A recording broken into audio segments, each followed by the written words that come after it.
Kalau misalnya kita berbicara tentang investasi itu wajib.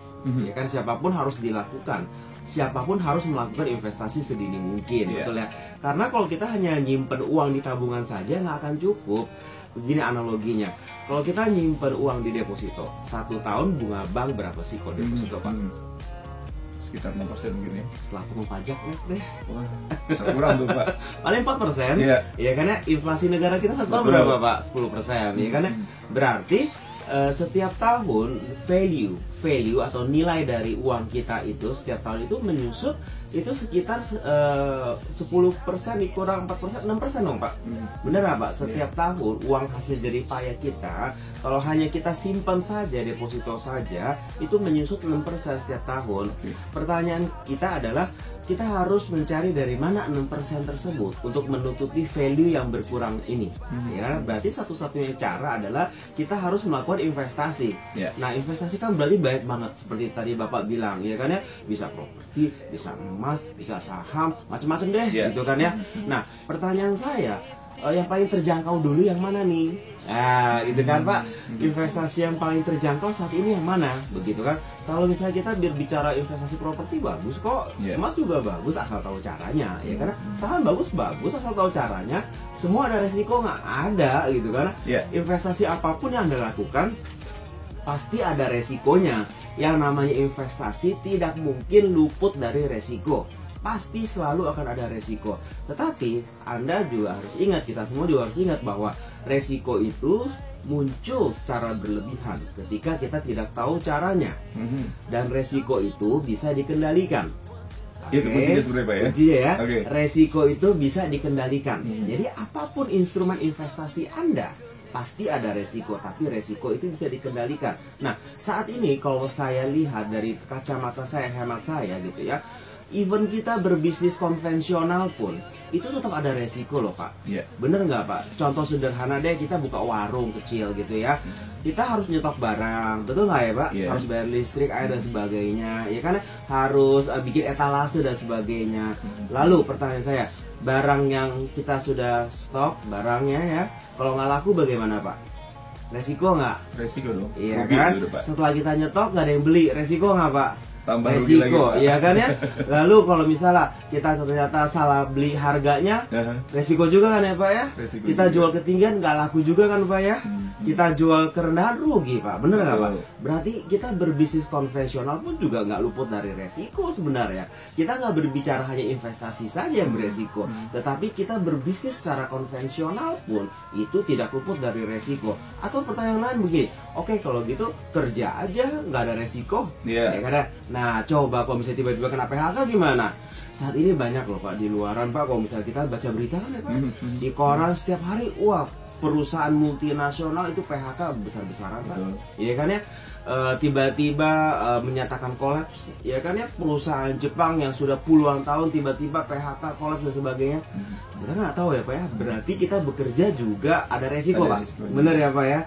Berarti sebenarnya kalau misalnya berbicara tentang resiko, hampir semuanya dalam hidup kita itu ada resiko. Bener ya, Pak ya. Jadi kalau misalnya dalam investasi ada resiko pun, itu sebenarnya adalah hal yang sangat wajar. Tapi resiko itu bisa kita kendalikan. Nah, jadi yang paling terjangkau saat ini, kalau misalnya kita mau investasi properti, waduh, mungkin butuh puluhan miliar, butuh miliar, ratusan juta, ya kan ya.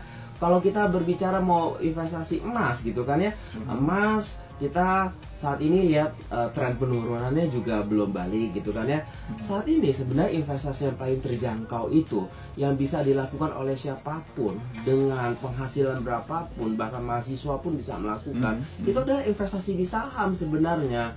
Kenapa saya katakan di saham itu investasi yang sangat terjangkau? Kita bisa mulai dengan nominal yang sangat kecil sekali. Tetapi mindset kita sudah terbentuk nih, Pak, selama ini gitu ya, di masyarakat, bahwa saham itu bahaya loh. Banyak orang bangkrut gara-gara saham loh. Banyak orang bunuh diri gara-gara saham loh. Banyak orang jatuh miskin gara-gara saham loh. Pokoknya gara-gara saham terus, Pak. Jadi pokoknya ada yang bunuh diri gara-gara saham, ada yang bangkrut gara-gara saham, ada yang jatuh miskin gara-gara saham. Tapi coba dilihat di luaran, Pak. Orang yang bisnis konvensional bangkrut banyak juga nggak, Pak?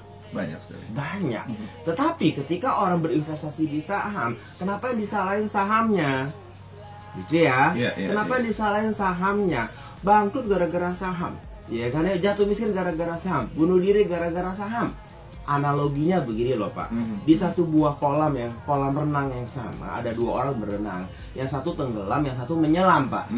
Salah siapa sih dia tenggelam Pak? Salah kolam renangnya atau salah orangnya Pak? Salah orangnya. Salah orangnya. Nggak tahu tekniknya. Ya, karena nggak tahu tekniknya, nggak tahu teknik cara menyelam sehingga dia tenggelam. Setuju ya Pak ya? Setuju. Sama ketika kita berinvestasi, apapun investasi yang kita lakukan, kalau kita nggak tahu caranya maka akan menjadi resiko secara berlebihan. Inilah kenyataan Pak.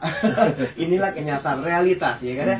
Jadi kenapa pertanyaannya? Di luaran kita sering mendengar orang jatuh miskin, bangkrut, ya kan, bunuh diri, ya kan ya. Kenapa? Ya kan, ketika mereka berinvestasi di saham, mereka bukan melakukan investasi. Yang mereka lakukan, mereka selalu bilang main saham Pak.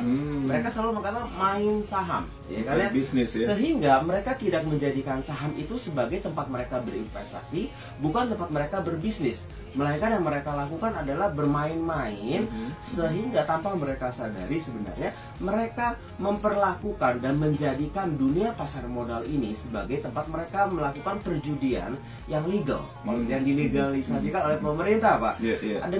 Dengan kata lain apa Pak maksud saya?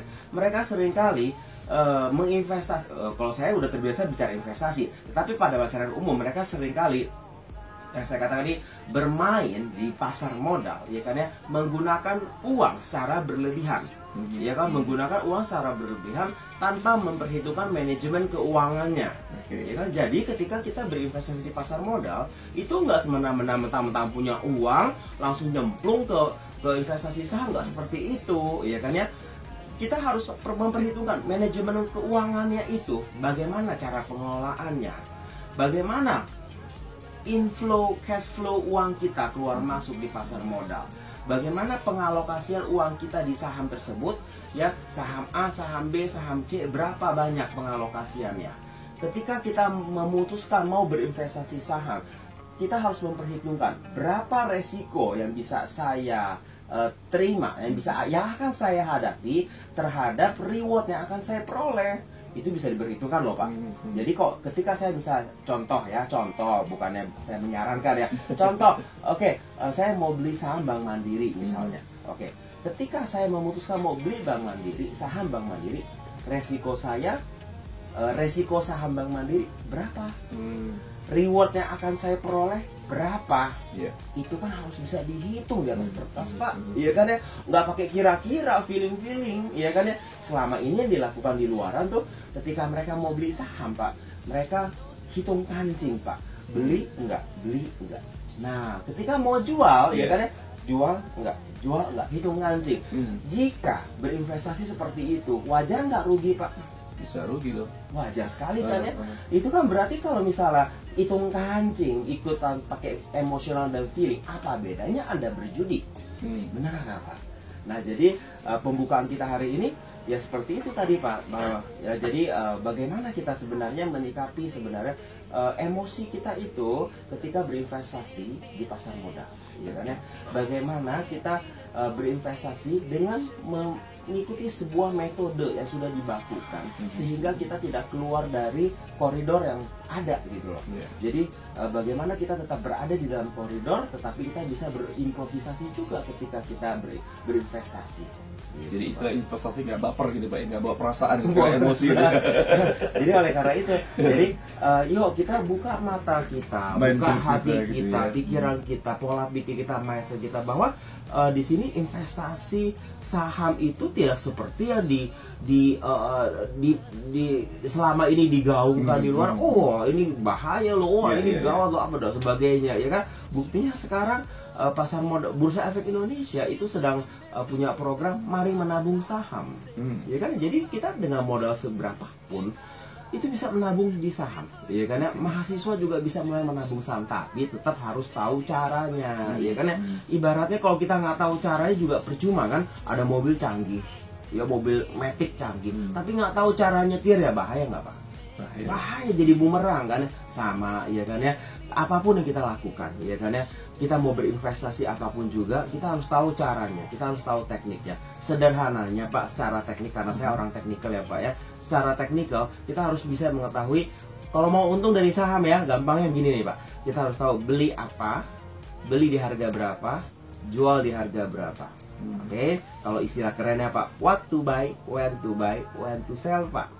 Oke, what to buy, when dan when to sell. Beli apa, beli di harga berapa, jual di harga berapa. Itu secara teknis Pak. Dan itu semua bisa diperhitungkan, nggak pakai kira-kira. Oke, beli apa ya? Feeling deh, ya kan ya. Oke, beli di harga berapa ya? Ya, coba-coba deh.